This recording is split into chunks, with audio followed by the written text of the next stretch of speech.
have to cognitively think about everything you do to fit what other people expect of you.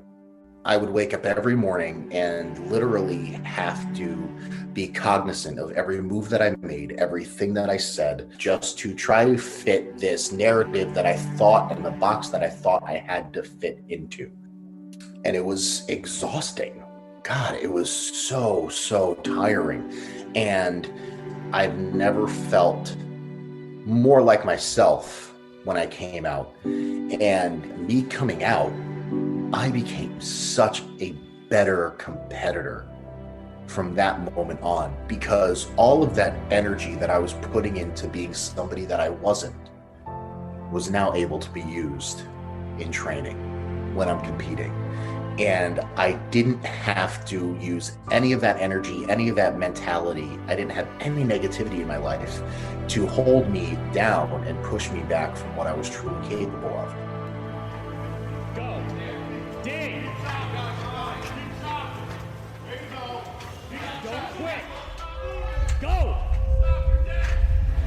If you don't look at adversity and look at it as a challenge to succeed, don't expect anything great.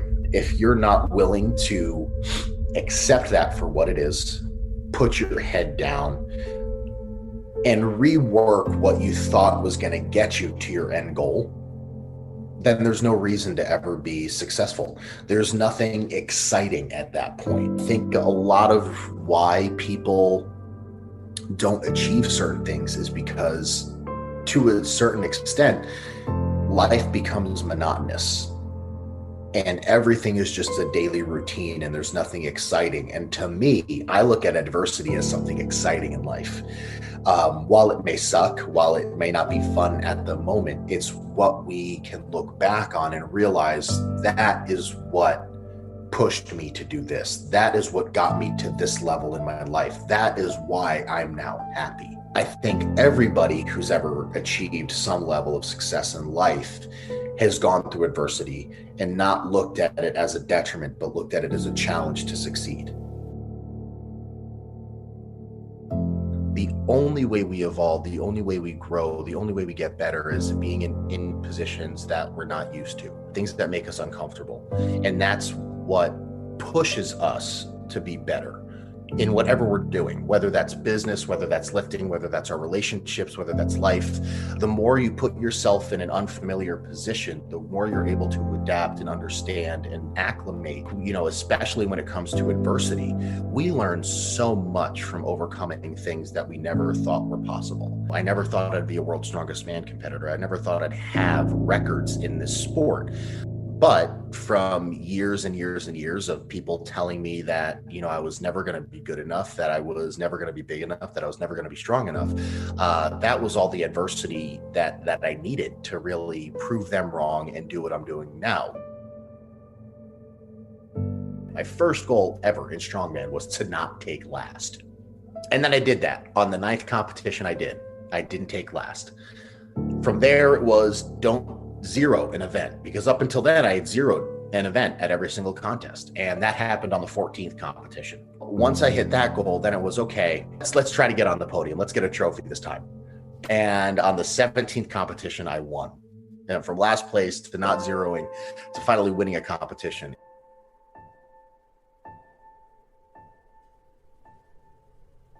There's been a lot of times in my career where I've been beaten down and I've been so close and just barely missed. And fast forward to Nationals 2013, I actually won the national championship by the largest margin of victory in history, and that record still stands today. I mean, if you're not willing to put in the extra hours and grind and work hard at something, then what's the motivation? What's the reason? Why are you doing something? Why are you working hard? What is the reason you're doing this? You have to find your why. Once somebody finds that why, hard work just comes naturally. because you don't want to let yourself down, I think is a big part of that. I don't know if there's anybody that's successful in life that's miserable with what they're doing. You know, if you're miserable and you're not motivated, then how do you get excited to do whatever it is you want to do? A lot of people fall into the ruts of just being comfortable. And I think we grow as humans when we're uncomfortable. And I think that's one thing that is really, that's what my early years of strongman taught me was, you know, okay, yeah, it sucks at 17 years old to be waking up at 5 o'clock in the morning to go to the gym, but this is something I enjoy and I'm having fun while doing it, so why not? And, you know, there were days that I was extremely tired and sore, and I, you know, definitely slacked at football practice because of what I had done that morning, or, you know, there was all these variables, but it's something that I loved to do.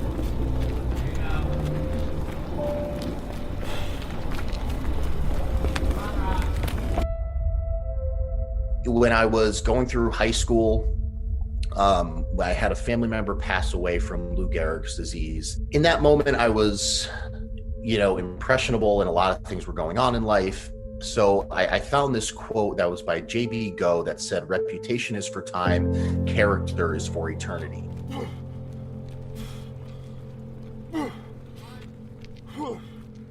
Up until that point, you know, the only thing I was concerned about was being the best version of myself. And then when I got that invite to World's Strongest Man in 2017, it was the biggest sigh of relief. It was the ultimate feeling of achievement and accomplishment, but it was also the biggest FU to everybody that told me I couldn't do it. And that's when I came up with the quote, "Train to become the person they said you would never be." And that has been, you know, my motto ever since then, because even still being one of the smallest competitors, I'm constantly told I will never amount to really much more than what I currently am right now. And I think, you know, especially speaking with adversity, that's what I've dealt with my entire career. And if people can have that mentality of working towards achieving goals and achieving things in life that everybody told you was impossible, it makes life so much more exciting to live.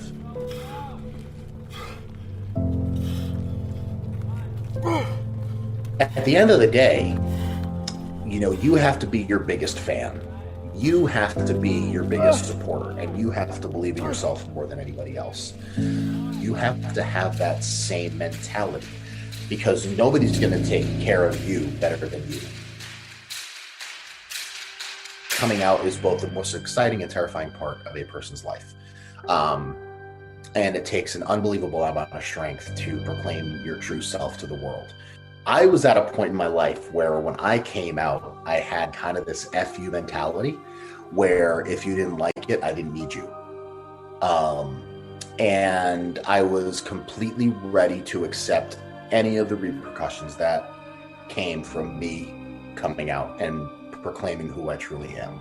What kept me in that mindset was my happiness in this moment and for the rest of my life is more important than any relationship I have in this world. It's a time where you get to be selfish. You get to put yourself first. And I think a lot of people lose sight of that. They're worried about what it's going to do to others. And for me, I had the exact opposite feeling. It's what is this going to do for me? Because ultimately I knew that was going to make my life better. That's what was going to make me happy. And my happiness was more important than anybody else's feelings about the situation. While I was definitely scared, you know, especially being in such a hyper-masculine sport like strongman, I can honestly say not a single competitor or person that I dealt with in the sport had anything negative to say.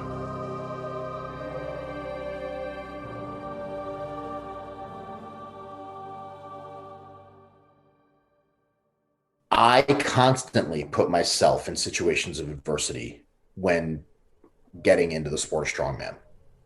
You know, going to competitions, always taking last place, never being the strongest, never being the fastest, never being the best athlete.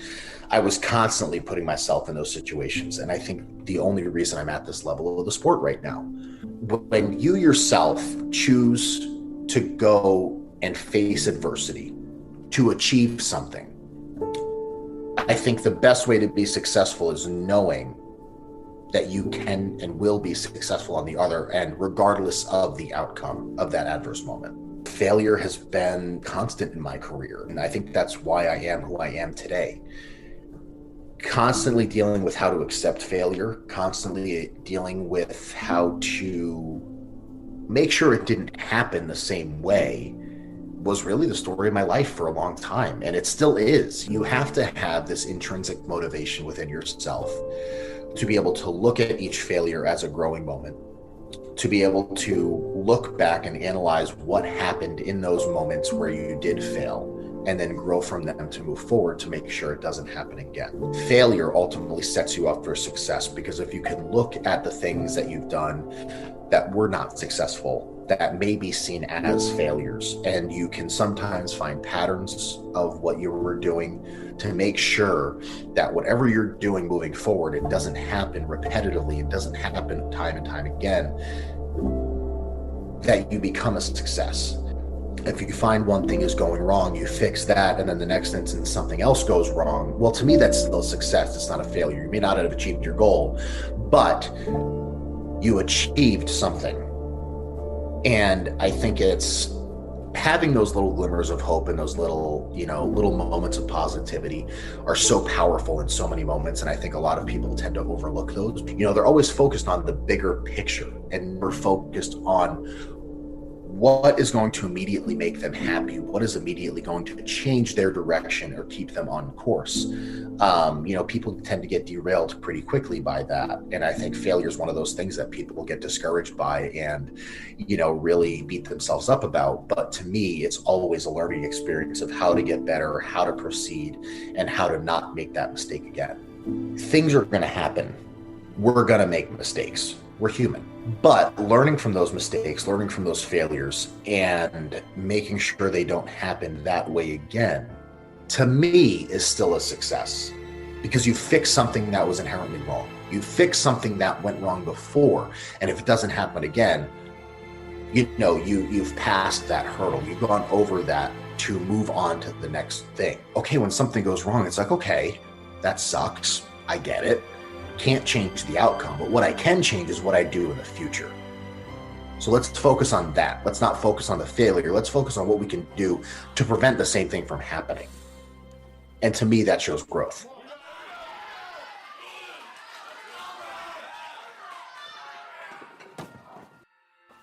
To achieve any level of success, you have to have some sort of intrinsic motivation to keep you going on your path. There is also external motivation, where it's you see people doing unimaginable things, achieving so many different levels of success that help get you up every single day, that keep you focused on your goals. Like, inspiration just comes in like the weirdest ways. For me, something that inspires me is those positive messages that I get on social media, messages from teenagers that are contemplating suicide. Like that is so inspiring to me to say, I look at myself, I'm like, what you have and the platform you have is so special and so powerful that every time I step into the gym, obviously I have my husband with me and I don't want to let him down, but I also don't want to let those people down either. The one teenager who contemplated suicide but decided not to because I saw my profile is going to outweigh every single negative message I ever get for the rest of my career. Those are the ones that stick with me. I tend to not remember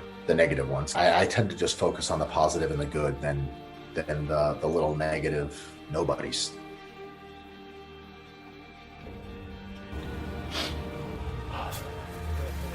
Haters have become a daily occurrence. And for me, I say thank you. I appreciate all the hate. I think it's one of the motivating factors that I have in my life. Because to me, there is no bigger FU to those people that are hating on me than me succeeding in life. And whether that's me holding up a trophy at the end of a competition, if that's me being, just doing what I love, it gets me excited. I think that's like the one thing where I can pull a little bit of anger from, the little bit that I have, is, when I'm in the gym and I'm really grinding and pushing and really trying to get the best out of myself, it's thinking back to the people that have talked down to me, or things that I've seen online that help me push through that little bit extra of where I can't pull it out for myself.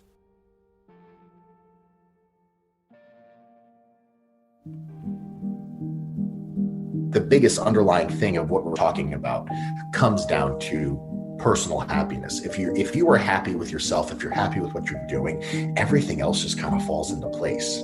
And I think that's something that people don't focus on. I think people focus all the time on like, oh, just work, head down, can't think of anything else. And then they're miserable and they're wondering why things aren't lining up in their life. Whereas if you just take a step back, take a deep breath, look at what you're doing, and you enjoy the ride of what's going on, things just naturally happen. And I think a lot of people don't understand that. They don't realize that, and they tend to lose sight of their own happiness in the pursuit of whatever their, goal is.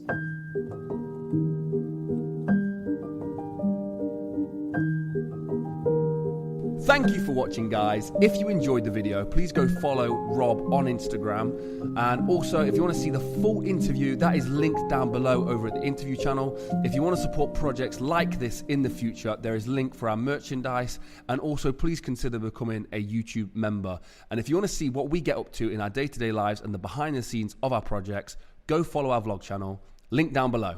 As always, have a blessed and productive day. Thank you.